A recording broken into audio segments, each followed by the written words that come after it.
Hello guys, welcome to YouTube channel learning statecraft. I hope आप सब लोग ठीक होंगे।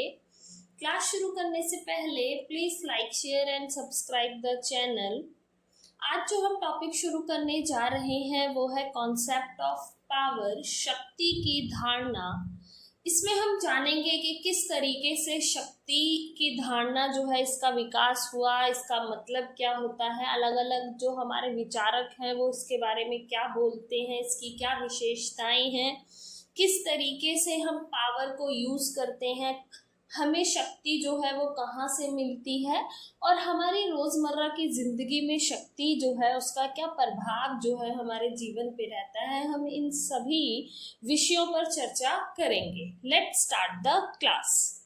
Modern scholars Max Weber, George Catlin, Harold Loswell, Robert A. Dahl, Charles Merriam, Mergenthaw, etc. accept the power as a central point of politics, and they believe that everywhere there is a struggle of power, there is politics. Today, the objective of every person, organization, and state is to acquire power, and for this, they constantly strive. यहाँ पे अगर हम देखें तो हमारे आधुनिक विद्वान जो हैं Max Weber, George Catlin, Harold Lasswell, Robert A Dahl, Charles Merriam, Morgenthau, इन सब का मानना ये है कि हमारी जो शक्ति है उसका केंद्र बिंदु जो है वो राजनीति होती है। इनका विचार है कि जहाँ पर शक्ति के लिए संघर्ष होता है वहाँ पर राजनीति जो है वो पाई जाती है। और आज प्रत्येक व्यक्ति जो है या संगठन जो है या राज्य है उसका उद्देश्य है शक्ति को प्राप्त करना, और इसके लिए वो निरंतर जो है कोशिश करता रहता है। एग्जाम्पल के लिए अगर हम देखें तो हर नेशन जो है वो पावरफुल बनना चाहता है। इसके लिए वो अपनी मिलिट्री को स्ट्रॉन्ग करता है, नए हथियार खरीदता है ताकि वो शक्तिशाली बना रहे। इसी तरीके से व्यक्ति जो है वो भी हमेशा पावरफुल बने रहना चाहता है। अगर हम नॉर्मली अपनी फैमिलीज में ही देखें तो हम खुद भी चाह रहे होते हैं कि फैमिली के सभी मेंबर्स जो है वो हमारी बात को माने। तो ये क्या दिखा रहा है कि मैं जो है वो शक्तिशाली बने रहना चाहती हूँ, मैं चाहती हूँ कि मेरे ऑर्डर्स को सब लोग फॉलो करें। अगर हम इसे और सरल तरीके से समझें तो एक क्लासरूम की अगर हम बात करते हैं तो मान लो क्लासरूम में एक मॉनिटर है। मॉनिटर का काम क्या होता है? अनुशासन व्यवस्था को बनाए रखना। और अगर कोई बच्चा जो है वो अनुशासन को नहीं फॉलो कर रहा है तो वो उसकी कंप्लेंट टीचर से करता है। फिर टीचर जो है आगे उस बच्चे को पनिशमेंट दे या जैसे भी वो डील करता है ना। लेकिन मॉनिटर का काम है कि वो टीचर को इन्फॉर्म कर दे कि ये बच्चा जो है वो डिसिप्लिन को फॉलो नहीं कर रहा है। तो ऐसे में जो बाकी के बच्चे होते हैं वो मॉनिटर को पसंद नहीं करते, क्योंकि उनको ऐसा लग रहा होता है कि ये भाई हमारे खिलाफ ही काम कर रहा होता है। तो इस सिचुएशन में जो बाकी के बच्चे हैं वो पूरी कोशिश करते हैं कि हम भी कुछ ऐसा करें कि हम मॉनिटर बन जाएं और फिर हम इससे बदला लेंगे। तो ये क्या दिखा रहा है कि बच्चे जो हैं वो शक्ति पाने के लिए, वो मॉनिटर के पास जो शक्तियां हैं वो पाने के लिए जो है वो निरंतर कोशिश करते रहेंगे, अच्छी परफॉर्मेंस देने की कोशिश करेंगे ताकि जो शक्ति उसके पास है वो शक्ति मुझे मिल जाए ताकि मैं इससे बदला ले सकूं। तो ये जो है हम आज के टाइम में देख सकते हैं कि राज्यों के बीच में भी ऐसे ही है कि हर राज्य जो है वो शक्तिशाली बनना चाहता है, अन्य राज्य से ज़्यादा पावरफुल बनना चाहता है। तो इसके लिए वो निरंतर जो है कोशिश करता रहता है, ऐसा मानना है इन सभी विद्वानों का। यहाँ पर एक इमेज दी गई है, इसको एक बार समझने की कोशिश करते हैं। Power at its core, power is the ability to influence or control the behavior of others, often against resistance. Harold Loswell, a prominent political scientist, concisely encapsulates this concept as who get what, when, and how. यहाँ पर कह रहे हैं कि शक्ति क्या है। शक्ति का मतलब होता है कि दूसरे के व्यवहार को नियंत्रित करना या प्रभावित करने की क्षमता रखना, फिर चाहे सामने वाला उसका विरोध कर रहा है या नहीं कर रहा है, लेकिन आप अपनी क्षमता द्वारा उसके व्यवहार को प्रभावित कर ले रहे हो और अपनी इच्छा जो है उसके अनुसार उससे व्यवहार करवा ले रहे, उसे हम शक्ति कहते हैं। यहाँ पर हेरोल्ड लैसवेल जो है वो शक्ति की परिभाषा देते हुए कहते हैं कि who get what when and how, यानी कौन क्या प्राप्त करता है, कब और कैसे। यहाँ पर हेरोल्ड लैसवेल का कहना ये है कि किसी व्यक्ति को कोई लाभ मिला या कोई साधन मिला तो वो कौन था, क्या मिला उसे, मतलब उसे जो संसाधन मिला या जो अधिकार मिला, जो सुविधा मिली है वो क्या है, कब मिला, क्या सिचुएशन क्या थी, परिस्थिति क्या थी जब उसको ये अधिकार दिया गया या उसको कोई लाभ जो प्राप्त हुआ उस समय पे सिचुएशन क्या थी, समय किस तरीके का था, क्या परिस्थिति थी, कैसे मिला, क्या तरीका क्या था वो संसाधन को प्राप्त करने का, वो लाभ को प्राप्त करने का तरीका क्या था, कोई नीतिगत क्या कहते प्रक्रिया थी, प्रक्रिया के माध्यम से मिला या कोई कानून के थ्रू मिला, क्या तरीका क्या था। तो यहाँ पे क्या कहते हैं जो लैसवेल है वो ये कहते हैं कि शक्ति जो है who get what when and how, कि उसको किसको मिली, कब मिली, कैसे मिली, क्या परिस्थिति थी, वो शक्ति होती है।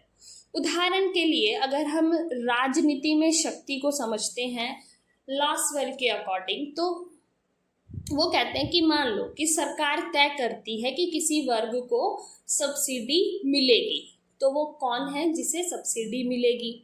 फिर सब्सिडी जो है वो किन चीज़ों पे मिलेगी, बिजली पे मिलेगी, पानी पे मिलेगी या शिक्षा पे मिलेगी, किस पे सब्सिडी जो है वो दी जाएगी, कब दी जाएगी, टाइम क्या होगा, चुनाव के टाइम पे दी जाएगी या जब जब बजट बनाया जाएगा तब दी जाएगी, कब दी जाएगी, तो टाइम कब दिया जाएगा।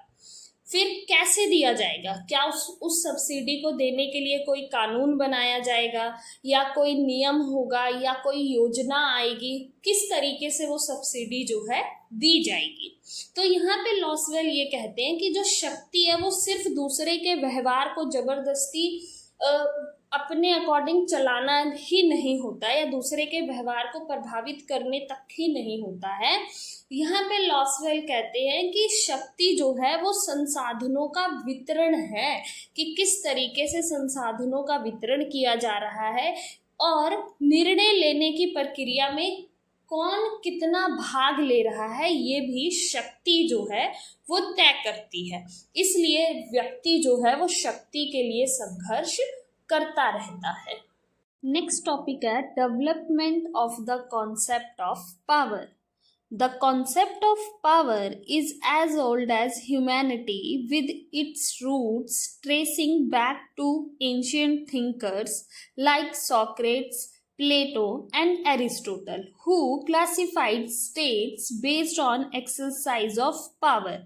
Modern political thoughts such as Machiavelli and Hobbes extensively explored the concept of power in their writings. The concept of power gained significant importance with the emergence of modern nation states, especially from the late 17th century onwards, as absolute rulers expanded their authority through the use of power.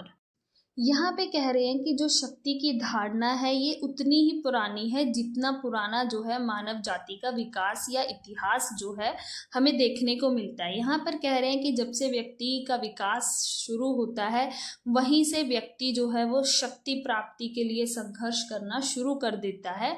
अगर हम बात करें प्रसिद्ध विद्वानों की, अरस्तु, प्लेटो, सुक्रांत, इनकी रचनाओं में भी शक्ति की धारणा का वर्णन जो है वो देखने को मिलता है। और अरस्तु, एरिस्टोटल जो है वो शक्ति का प्रयोग कितना किया जा रहा है इस आधार पर वो राज्यों का वर्गीकरण भी करते हैं। और अगर हम बात करें मॉडर्न पॉलिटिकल थिंकर्स की तो उसमें मकाइवली और हॉब्स की रचनाओं में भी हमें शक्ति की धारणा का जो विकास है वो देखने को मिलता है। यहाँ पे कह रहे हैं कि शक्ति का जो सिद्धांत है उसको विशेष बल मिलता है तब जब आधुनिक राष्ट्रीय राज्य जो हैं उनका विकास होना शुरू होता है। कहते हैं कि 17वीं शताब्दी के अंत तक जब फ्रांस, इंग्लैंड, स्पेन, रूस, इटली, जर्मनी, ये सब राज्यों की जब स्थापना होती है और यहाँ पर इन राज्यों में जब निरंकुश शासक आते हैं और वो अपनी शक्तियों का और अपने अधिकारों का प्रयोग करते हैं, तब जो है शक्ति की धारणा जो है उसका विकास अधिकतम हुआ है। और इसी टाइम पीरियड में जो राज्य है उसको पावर इंस्टीट्यूशन यानी शक्ति संस्था के नाम से भी बुलाया गया विद्वानों द्वारा। तो इस तरीके से जो शक्ति की धारणा है उसका विकास हुआ है। और हमारे जो प्रसिद्ध विद्वान हुए हैं मॉर्गेंथ्यू, उन्होंने ये भी कहा कि जो अंतर्राष्ट्रीय क्षेत्र में जो शक्ति की धारणा है वो आज के समय में राज्य को अगर देखा जाए तो राज्य जो है वो अधिकतम शक्ति प्राप्त करने की इस दौड़ में दौड़ रहा है, ऐसा मानना है मॉर्गेंथ्यू का। Meaning of power. Understanding power is complicated because various scholars use terms like authority, force, influence, dominance, and regulation interchangeable with power. Power is defined as the ability or capacity to change the behavior of others, make them act according to one's will, and if they refuse, they face several consequences and impose sanctions if they do not comply. यहाँ पे कह रहे हैं कि शक्ति के अर्थ को समझना जो है वो कई बार थोड़ा मुश्किल हो जाता है, क्योंकि अलग अलग विद्वान जो हैं वो शक्ति के अर्थ को समझाने के लिए कुछ अन्य शब्दों का प्रयोग करते हैं, जैसे अथॉरिटी सत्ता, फोर्स बल, इन्फ्लुएंस प्रभाव, डोमिनेंस प्रभुत्व, रेगुलेशन नियंत्रण, जो कि सही नहीं है शक्ति के अर्थ को समझाने के लिए। असल में वास्तव में अगर हम बात करें तो शक्ति का मतलब होता है एक ऐसी योग्यता या क्षमता जिसके द्वारा हम दूसरे के व्यवहार को बदल सकते हैं और उससे अपनी इच्छा अनुसार जो है कार्य करवा सकते हैं। और यदि दूसरा व्यक्ति जो है वो ऐसा करने से मना करता है तो इसके लिए उसे घोर हानि भी उठानी पड़ सकती है और हो सकता है कि उसे इसके लिए सख्त सजा भी दी जा सकती है। Definitions of power. First, according to McIver, power is a capacity to centralize, regulate or direct the behavior of persons or things. यहाँ पे मकाइवर का कहना है कि शक्ति जो है वो व्यक्ति या वस्तुओं के व्यवहार को केंद्रित, नियमित या निर्देशित करने की योग्यता है। यहाँ पे मकाइवर कह रहे हैं कि जो शक्ति होती है वो एक ऐसी क्षमता या योग्यता होती है जिसके द्वारा एक व्यक्ति दूसरे व्यक्ति के व्यवहार को नियमित करता है, उसको निर्देशित करता है या केंद्रित करता है, अपने अकॉर्डिंग उसको रेगुलेट कर पाता है, अपने अकॉर्डिंग उसको अपनी इच्छा को मनवा पाता है, उसे हम शक्ति कहते हैं। नेक्स्ट डेफिनेशन है according to Morgenthau, by power we mean the power of man over the minds and actions of other men in social contract with one another. यहाँ पे मॉर्गेंथ्यू का मानना ये है कि शक्ति से हमारा अभिप्राय एक मनुष्य द्वारा दूसरे मनुष्य के दिमाग और कार्यों को प्रभावित करने की योग्यता से है। यहाँ पे मॉर्गेंथ्यू का मानना ये है कि शक्ति एक ऐसी क्षमता है या ऐसी योग्यता है जिसके द्वारा हम दूसरे मनुष्य के, दूसरे व्यक्ति का जो दिमाग है उसे अपने अकॉर्डिंग चला सकते हैं, उससे अपने अकॉर्डिंग काम करवा सकते हैं, उसके माइंड पे मतलब हमारा पूरा कंट्रोल होता है। उस क्षमता को हम शक्ति कहते हैं मॉर्गेंथ्यू के अकॉर्डिंग। थर्ड डेफिनेशन है हमारी according to Karl Deutsch, power is the ability to prevail in conflict and overcome obstacles. यहाँ पे कार्ल ड्यूश का मानना ये है कि शक्ति विरोध और बाधाओं पर नियंत्रण पाने की क्षमता है। यहाँ पे कार्ल डायूश कह रहे हैं कि शक्ति एक ऐसी पावर है या ऐसी योग्यता है जिसके द्वारा अगर कोई बाधा आती है, कोई विरोध होता है, कोई कॉन्फ्लिक्ट होता है, लड़ाई झगड़ा होता है, उसको किस तरीके से सॉल्व किया जाए, किस तरीके से उन बाधाओं और विरोधों से निपटा जाए, उसका निपटारा करने की जो योग्यता है वो शक्ति होती है। नेक्स्ट टॉपिक है हमारा कैरेक्टरिस्टिक्स ऑफ पावर। फर्स्ट है power is a capacity to impose your will on others.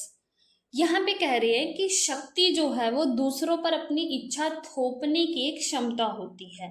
जहाँ पर एक व्यक्ति जो है वो दूसरे व्यक्ति पर अपनी इच्छा थोपता है, उससे अपने अकॉर्डिंग काम करने के लिए विवश करता है, जिस काम को वो व्यक्ति उस तरीके से नहीं करना चाह रहा होता। मतलब कि शक्ति का प्रयोग करके अपनी इच्छा अनुसार दूसरे के व्यवहार को प्रभावित करते हैं, और जो दूसरा व्यक्ति है वो उस कार्य को वैसे नहीं करना चाह रहा होता है।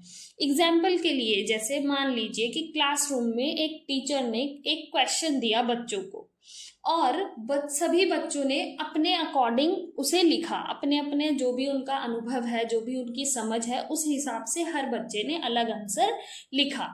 लेकिन टीचर्स क्या करते हैं यहाँ पर, वो अपनी इच्छा जो है वो बच्चों पर थोपते हैं। वो कहते हैं कि नहीं, सब लोग अपने अपने अकॉर्डिंग आंसर नहीं लिखेंगे, सब लोग एक ही आंसर लिखेंगे जो मैं उन्हें लिखवाऊंगी। तो यहाँ पे क्या है कि शक्ति का प्रयोग करके एक टीचर जो है वो अपनी इच्छा बच्चों पर थोपता है। तो इस तरीके से हम इसे समझ सकते हैं।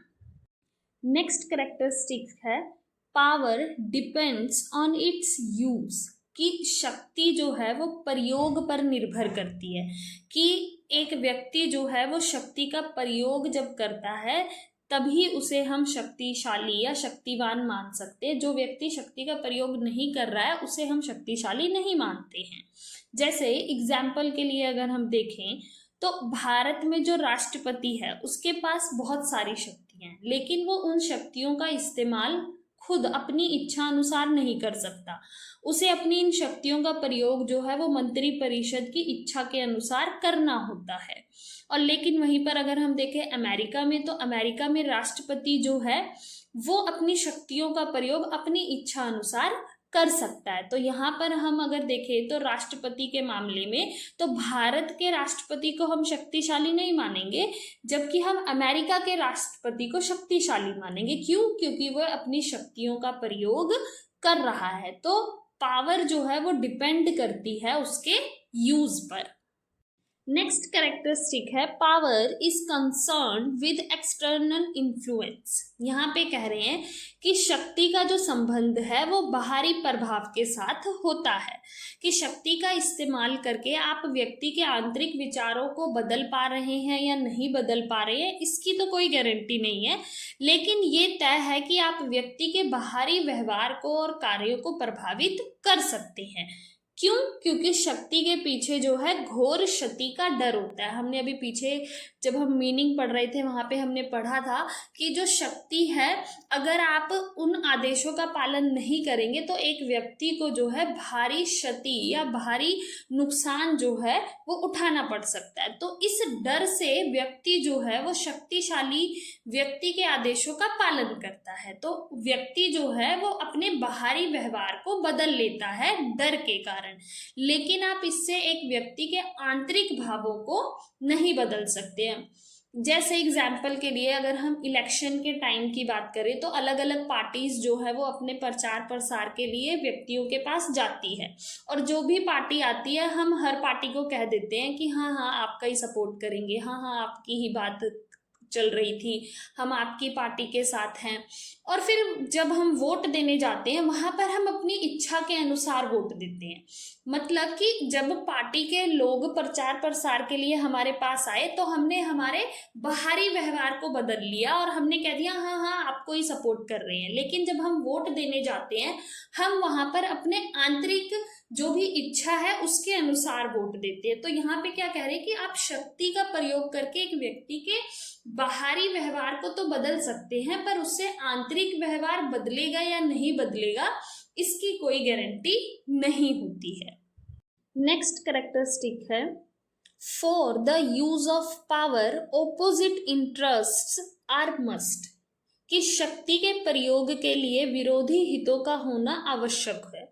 यहाँ पे कह रहे हैं कि जैसे मान लो कि आप कोई काम नहीं करना चाहते, क्यों? क्योंकि वो आपके हित में नहीं है, लेकिन फिर भी आप उस कार्य को कर रहे हैं क्योंकि आपको डर है, क्योंकि शक्ति के पीछे डर होता है, तो उस डर के कारण आप जो है वो कार्य कर रहे हैं।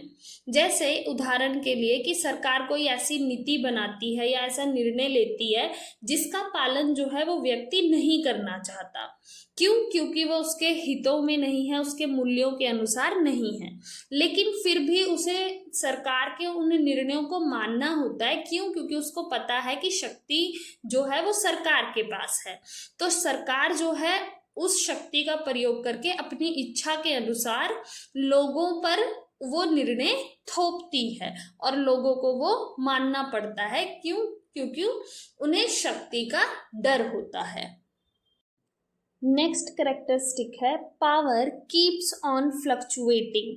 शक्ति बढ़ती घटती रहती है। यहाँ पे कह रहे हैं कि शक्ति जो है वो समय के साथ बढ़ भी सकती है और घट भी सकती है, डिपेंड करता है स्थिति पर। जैसे उदाहरण के लिए कि जब चुनाव हुए तो कोई नेता जो है वो बहुत पावरफुल रहा, लोगों जो है उसकी क्षमताओं के अनुसार, उसके व्यक्तित्व के अनुसार जो है उसे अधिक शक्तिशाली मान रहे थे या उसके साथ लोकप्रियता जो है वो ज़्यादा जुड़ी हुई थी। लेकिन समय के साथ उसने कुछ ऐसी नीतियां बनाई या भ्रष्टाचार किया या ऐसी नीतियां बनाई जिससे लोग जो हैं वो दुखी हो गए, निराश हो गए, तो उससे उसकी शक्ति जो है वो घटने लगती है। जैसे एक राजनीतिक दल है, जब तक वो सत्ता में है तब तक वो मजबूत है, लेकिन जैसे जैसे वो अब नीतियां बना रहा है उन नीतियों से लोग जो हैं वो नाखुश हो रहे हैं, तो उनकी जो शक्ति है वो समय के साथ कमजोर होने लगेगी। तो यहाँ पे कह रहे हैं कि जो शक्ति है वो बढ़ती घटती रहती है।